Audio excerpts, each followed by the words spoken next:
QuickBooks Pro Plus Desktop 2022 Purchase of Furniture and Investment Transactions. Get ready because we bookkeeping pros are moving up the hilltop with QuickBooks Pro Plus Desktop 2022. Here we are in our Get Great Guitars practice file, going through the setup process with the View dropdown, open Windows list on the left-hand side, company dropdown, home page in the middle, maximizing that home page to the gray area. Reports dropdown, company and financial, looking at that balance sheet standard, changing the dates and customizing the reports. The range change from 010122 to 123122. Fonts and the numbers changing that font size to 14. Okay, yes please, and okay. Let's go to the profit and loss. Reports drop down, company and financial, P&L, profit and loss, range change 010122 to 123122. Reports customization, fonts and the numbers, font change that to 14 and okay. Yes please, okay. Trial balance, reports drop down, accounting and taxes, TB, trial balance, not tuberculosis. Range change from 010122 to 123122. Customize that report, fonts and the numbers, change that font to 14. Okay, yes please, and okay. In prior presentations, we put the cash into the business. We did so by putting our own personal investment into the business and taking out a loan. Now we're going to do the next kind of thing that's not a normal kind of process that would be a day-to-day type of transaction, but often the case when we're starting up a business or expanding on it, being now that we have the capital, now that we have the cash, we're going to invest in whatever we need to invest in order to have revenue generation in the future.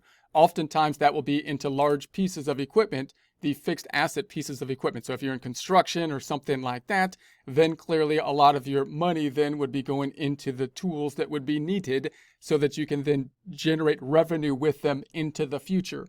Here we are imagining ourselves to be buying and selling guitars and being in the service industry of renting guitar equipment possibly and or guitar lessons. Therefore, we got to at least set up the shop in which we're going to be doing that. So we'll be concentrating in on the purchase of whatever we need basically in the shop. That would be the idea. And then the equipment that we would need in the shop. And then of course the buying and the selling of the inventory, which is one of our primary sources of revenue generation. Let's take a look at this by going up to the balance sheet now. So now we've got our cash and we're going to start spending that cash. The idea then being that we're going to be buying the equipment that we need, and then any excess cash that we still have, we're going to put temporarily into an investment account like stocks and bonds to see if we can get a return on it.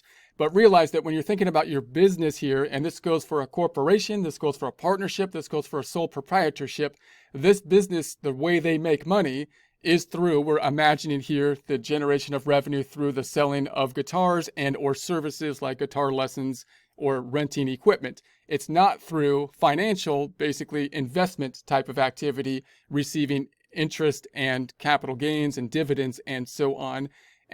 But we might put some investments in temporarily because we're parking the money there to get a short-term return so that we can then use it in the future for whatever we want to use it for, which is going to be the expansion, buying more equipment, buying more, real estate and so on, so that we can have more of our store presence or something like that. If, on the other hand, we had excess cash that we're not planning on putting into the business, the typical idea then would be that you would take that excess cash and you would give it to the owner in the form of a distribution so that the owner can then invest it in their own investment portfolio for their own strategy. So that's going to be the general idea. So unless you're in a business that is in the business of investing, then your business generally will be using cash for a tool of revenue generation in the business of whatever the business is in. And then again, the excess revenues that are generated, typically, if you're not going to be reinvesting them in the business to generate more revenue in the business, you would want to distribute them possibly to the owners in the form of a draw for a sole proprietorship or partnership, or in the form of dividends, typically for a corporation. Okay, so first thing we'll do though is we're going to park some of this cash into a short-term investment we're imagining a short-term time frame. If I go to the home page, There's no type of transactions that's related to just a short-term investment because this is not a typical type of transaction. Cash is affected, however, so we could think of what's the tools to increase or decrease the checking account. In this case, decreasing the checking account. So we're going to have the check. We could write a check here anytime we decrease the checking account. And so if I open up the check, it looks like this. We would be selecting the checking account. We would be saying whoever we're going to pay it to. In this case, it's kind of a transfer going from one institution to another, basically a financial institution, but investment, and then the account that we would choose down below. In this case, we're going to set up another account, which is going to be an investment type of account. Closing this out, I will typically, however, not use the check form if I'm going to enter directly into something that's a cash transaction, but once again, use the register. So you can find the register a few different ways. I think it's a nice way to do it by going to the lists dropdown and the chart of accounts, because then you can realize that you have a similar register for all of the balance sheet accounts, even though the checking account is most likely the most familiar type of register for most people. So double clicking on the checking account, there we've got our register. I'm going to add this to the 4, so I'm going to say on 1-4, and then we have a number here. Now the number, we might have an actual check, or we might be using something else. If it was something else, you would not want to use the check number. I'm going to imagine it is a check this time and type in a 1001. As you enter checks into the system, the question would then be, are you printing the checks out of the QuickBooks system, or are you going to be basically just using a checkbook and tying out that you've written a check into the QuickBooks system? And if it were not a check, we could still use the same transactional form in essence and just not use the check number. We have to type in the first check number, imagining that that's the first check number basically in our checkbook, right? And then we're going to move on from there. So who are we going to be paying? I'm going to say it's Vanguard. So that's going to be an investment type of broker. We don't have them set up yet as either a vendor, customer, or other. So I'm going to say quickly set it up. I'm going to set it up as an other because they don't really fall into a vendor, customer, or employee. Although, so we'll keep it there and say okay. And then we're going to say there's a payment out of our checking account that's going to go into this investment. Let's say it's for $12,000. And then the other side is going to go into an investment account. When you're tracking the investment side of things, if you're putting money into stocks and bonds or some kind of short-term investment, you have a few different options to go there as well. You could try to track the multiple kinds of investments that you're tracking in. That's one option, but it can be a little bit tedious to do that in QuickBooks. Or you could try to say, I'm going to put all of my investments possibly by institution. For example, you might say that I'm going to put this into my short-term investments, and then you might break out the institutions you're investing in, the financial institutions like Vanguard, your bank, Bank of America, or something like that, that you could be investing in that way. And then you would use the financial statements to give you the more detail about your actual investment activity. In other words, you might be thinking that I'll use QuickBooks to track my day-to-day activity and so on. Probably not the best place to track your day-to-day activity, although you can track basically your gains and so on, but you probably want to do that on a periodic basis and then get the detail of the activity from the financial institutions, listing out the detail, per account and so on and so forth. So that's a general idea. So I'm going to try to make a new account here that we don't have set up. We don't have one in our chart of accounts. It's going to be it's going to be an asset account. So we're taking it out of cash, putting it into another asset we're hoping to get a return on. We don't have one here yet. So I'm just going to call it short-term investment, and say tab, and it's going to ask me if I want to set it up. I'm going to say set it up, please. It's not going to be an expense account. That'll be the typical kind of drop down, but rather I'm going to put it into an other current asset account. And you could think, should it go into a checking account or bank account? It's not usually that liquid, although it's still fairly liquid, so I'd put it into an other current asset. Going to list the name here. That's all we need. We're never going to deal with anything on the opening balances again. So we're going to save it and close it. There we have it. And then we're going to say this is an investment in short-term assets tab. And it records it, decreasing the balance in the checking account to $128,000. If we go to the trial balance to check it out, we got the checking at the $128,000, double clicking in on it. There it is. It's a check form that has been used even though we entered it into the check register. Double click in there. We got the check form which populates even though we entered it directly into the register. Here's who we paid. and here's the account. We could also have used the check for it to enter it directly there, although I think it's a little bit longer of a process to do so. Closing that back out. Before I close it back out, you could also mark it off to print the check if you're actually printing, remembering that you would actually need to order the checks then still if you were printing the checks through the QuickBooks system and then put those checks into the printer, lining up the check numbers in QuickBooks to the numbers on the check. So I'm going to close this back out, close this back out, and then the other side went to our, what did we buy? Short-term investment, which is an other current asset. There it is. Closing it back out, we can consider this on the balance sheet. Looking at the balance sheet, there's our checking account, and there's our short-term investment that we put down here. So we just took money out of the checking account, put it into an other asset type of account, one which we hope will generate some money in the short run until we cash it out in order to help us generate revenue in the business of guitar sales. What about the P and the L? Nothing's on the P and the L as of yet because we're still basically kind of investing at this point. So let's go now. The next thing is we're going to say that we're buying equipment. We're going to buy equipment with this money we've got. We still got $128,000. So we're going to go and say we're going to buy equipment. If I go to the home page, there's not a normal transaction for the purchase of equipment. We might buy it, say, with a pay bill or a check again, because a cash transaction is happening, but usually large pieces of equipment we don't buy all the time. And I'm going to go directly into the register to do this, noting that as we buy large equipment, we're going to pay cash for it because we already took the loan out. However, sometimes you might be financing the equipment as you purchase it, in which case it's a little bit more complicated of a transaction. We'll talk more about those kind of transactions that have an accrual basis to them in the second month of transactions. Here, we're just going to be paying cash for a larger piece of equipment. So I'm going to go on over to the register again, the checking register. I'm going to say that this happens, let's say on the 9th here. On the 9th, I'm going to say this is check 1002, and we're going to purchase from Office Depot. That's a vendor this time that we don't have set up, so I'm just going to type it in.